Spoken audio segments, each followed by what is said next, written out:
কখনো চাঁদের দিকে তাকিয়ে ভেবেছেন ওই বড় জ্বলন্ত পাথরটা ওপরে কি করছে? আরও গুরুত্বপূর্ণ কথা হলো, এটা কিভাবে সেখানে চলে এল? স্পয়লার অ্যালার্ট, এটা এলিয়েনদের কাজ নয়, কিন্তু যা ঘটেছিল তা প্রায় একই রকম উন্মাদ। চলুন ডুব দেওয়া যাক আমাদের সৌরজগতের সবচেয়ে মজার উৎপত্তি গল্পের মধ্যে, যাকে বৃহৎ প্রভাব তত্ত্ব বলা হয়। এই তত্ত্বটি ব্যাখ্যা করে কিভাবে পৃথিবী তার বিশ্বস্ত মহাজাগতিক সঙ্গী চাঁদটিকে পেল। আর আমি আপনাকে বলছি, এটা কোনো বিরক্তিকর বিজ্ঞানের বক্তৃতা নয়, এটা মোটামুটি একটি গ্যালাকটিক সবান অপেরা, যেখানে গ্রহ, সংঘর্ষ এবং আগুনের ধ্বংসাবশেষ জড়িত। পরিস্থিতি তৈরি করা হচ্ছে আমরা যা জানি তার প্রাথমিক সৌরজগৎ সম্পর্কে। তাহলে 4.5 বিলিয়ন বছর আগে ফিরে যান। সৌরজগৎ তখনও নির্মাণাধীন ছিল। এটাকে একটি বিশাল ইন্টারস্টেলার গন্ডগোল হিসাবে ভাবুন। গ্রহগুলি সূর্যের চারপাশে ঘুরতে থাকা ধূলি এবং গ্যাসের টুকরো থেকে গঠিত হচ্ছিল। সবকিছু ছিল বিশৃঙ্খল, অস্তব্যস্ত এবং সত্যিই একটু বিপজ্জনক। এই সময়ে পৃথিবী ছিল একটি শিশু গ্রহ, একটি গলিত পাথরের বল, যা মঙ্গলের চেয়ে বড় নয়। কিন্তু তরুণ পৃথিবীর জন্য দুঃখিত হবেন না, তার কাছে পর্যাপ্ত সঙ্গী ছিল। অন্যান্য প্রোটো গ্রহগুলি ঘুরে বেড়াচ্ছিল, পরস্পরকে ধাক্কা দিচ্ছিল যেন মহিষের পিঠে অবাধ্য ছেলেরা। এইভাবেই প্রবেশ করে থিয়া, সেই বিদ্রোহী গ্রহ যে সবকিছু পরিবর্তন করে দিয়েছিল। এখানেই ব্যাপারটা আকর্ষণীয় হয়ে ওঠে। বিজ্ঞানীরা মনে করেন যে একটি অন্য গ্রহ কাছাকাছি ছিল, যার নাম থিয়া। হ্যাঁ, তারা এটাকে একটি নাম দিয়েছে। শোনাচ্ছে ফ্যান্সি, তাই না? থিয়াকে পৃথিবীর হারিয়ে যাওয়া চাচাতো ভাই হিসাবে ভাবুন, যে পার্টি ভাঙানোর সিদ্ধান্ত নিয়েছিল। শাব্দিক অর্থেই থিয়া ছিল মঙ্গলের আকারের, যা এটাকে বেশ গুরুত্বপূর্ণ করে তোলে। দুটি গাড়ির সংঘর্ষের কথা ভাবুন, যা হাইওয়ে গতিতে মুখোমুখি ধাক্কা খাচ্ছে। ঠিক তেমনই ঘটেছিল যখন থিয়া পৃথিবীতে ধাক্কা দিয়েছিল। বুম!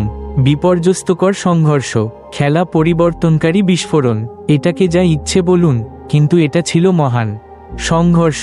মহাকাশে বিশৃঙ্খলা। যখন থিয়া পৃথিবীতে ধাক্কা দিয়েছিল, তখন সবকিছু বিশৃঙ্খল হয়ে গেল। সংঘর্ষটি এতটাই শক্তিশালী ছিল যে উভয় গ্রহের বাইরের স্তর বাষ্পীভূত হয়ে গেল।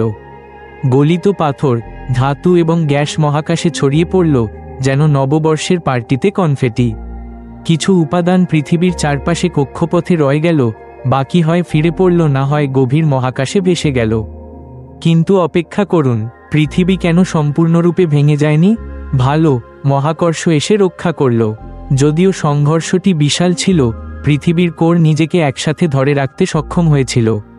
এদিকে কক্ষপথে ভাসমান ধ্বংসাবশেষ গুরুত্বপূর্ণ মহাকর্ষের আকর্ষণের কারণে একসাথে লেগে যেতে শুরু করল। চাঁদের জন্ম, ধ্বংসাবশেষ থেকে উপগ্রহ পর্যন্ত। দেখুন, এভাবেই চাঁদ জন্ম নিয়েছিল। সময়ের সাথে সাথে কক্ষপথে ধ্বংসাবশেষের টুকরোগুলি ধীরে ধীরে একসাথে জমা হয়ে একটি বড় একক বস্তু তৈরি করল। ভয়লা, পৃথিবীর জন্য একটি নতুন উপগ্রহ। প্রথমে চাঁদ আমাদের খুব কাছে ছিল, আজকের তুলনায় প্রায় 10 গুণ কাছে। আপনি কি কল্পনা করতে পারেন আকাশে 10 গুণ বড় চাঁদ দেখা? ইনস্টাগ্রাম উপযোগী সূর্যাস্তের কথা বলুন। কিন্তু এই গল্পটি কেন অর্থপূর্ণ হয়? বিজ্ঞানীরা অন্যান্য ধারণার চেয়ে বৃহৎ প্রভাব তত্ত্বে কেন বিশ্বাস করেন? দুর্দান্ত প্রশ্ন, চলুন এটি ভেঙে ফেলি। প্রথমত, আমাদের কাছে অ্যাপোলো মিশন আছে। কি মনে আছে যে অ্যাস্ট্রোনটরা তাদের ভারী পোশাকে চাঁদে ঝাঁপিয়ে বেড়াচ্ছিলেন? তারা কিছু পাথর নিয়ে এসেছিলেন, আর জানেন কি? সেই পাথরগুলি রাসায়নিকভাবে পৃথিবীর ম্যান্টলের অনুরূপ। আসলে তারা প্রায় যমজ। এই সাদৃশ্য বোঝায় যে চাঁদ সংঘর্ষের সময় বেরিয়ে আসা উপাদান থেকে গঠিত হয়েছিল। যদি চাঁদ পড়ে পৃথিবীর মহাকর্ষ দ্বারা আটকা পড়ত, তবে এটি সম্ভবত অনেক আলাদা দেখত, আরও বিদেশি, কম পরিচিত। দ্বিতীয়ত, কম্পিউটার মডেল বৃহৎ প্রভাবের ধারণাকে সমর্থন করে। যখন বিজ্ঞানীরা এই প্রাচীন সংঘর্ষগুলি সিমুলেট করেন, তখন তারা সামঞ্জস্যপূর্ণভাবে এমন ফলাফল পান যা আমরা আজ দেখি। একটি চাঁদ যা প্রধানত পৃথিবীর মতো উপাদান দিয়ে তৈরি, যেখানে থিয়া দ্বারা কিছু অতিরিক্ত যোগ করা হয়েছে। অবশেষে চাঁদের কক্ষপথ, এটি পৃথিবীর বিষুবরেখার তুলনায় ঝুঁকে আছে, যা বিশাল পার্শ্বীয় প্রভাবের ধারণার সাথে পুরোপুরি মেলে। যদি চাঁদ শান্তভাবে পৃথিবীর পাশে গঠিত হতো, তবে এর কক্ষপথ সম্ভবত ভিন্ন হতো। বৃহৎ প্রভাব তত্ত্ব সম্পর্কে সাধারণ প্রশ্ন। এখন আমরা জানি আপনি কি ভাবছেন।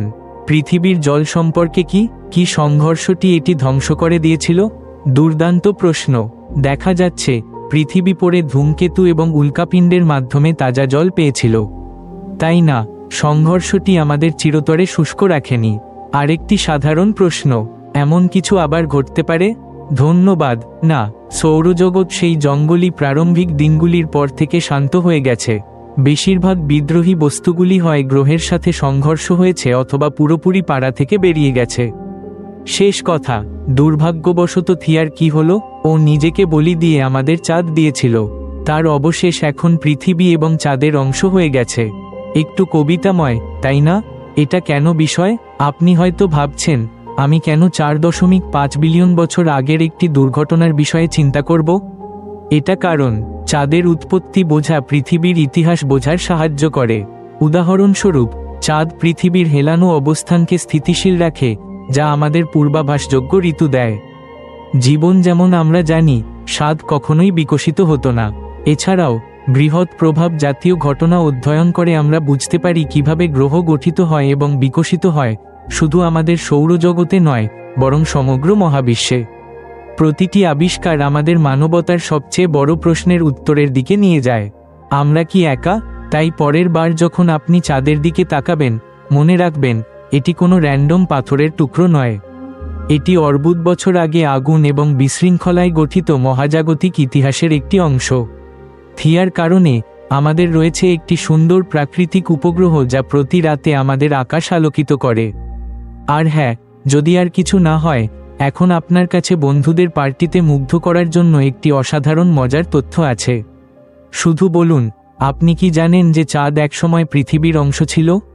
আমাদের বিশ্বাস করুন, তারা মুগ্ধ হবে। এদিকে আরও মন বদলে দেওয়া বিজ্ঞানের গল্পের জন্য লাইক, শেয়ার এবং সাবস্ক্রাইব করতে ভুলবেন না। পরের বার পর্যন্ত আকাশের দিকে তাকিয়ে থাকুন।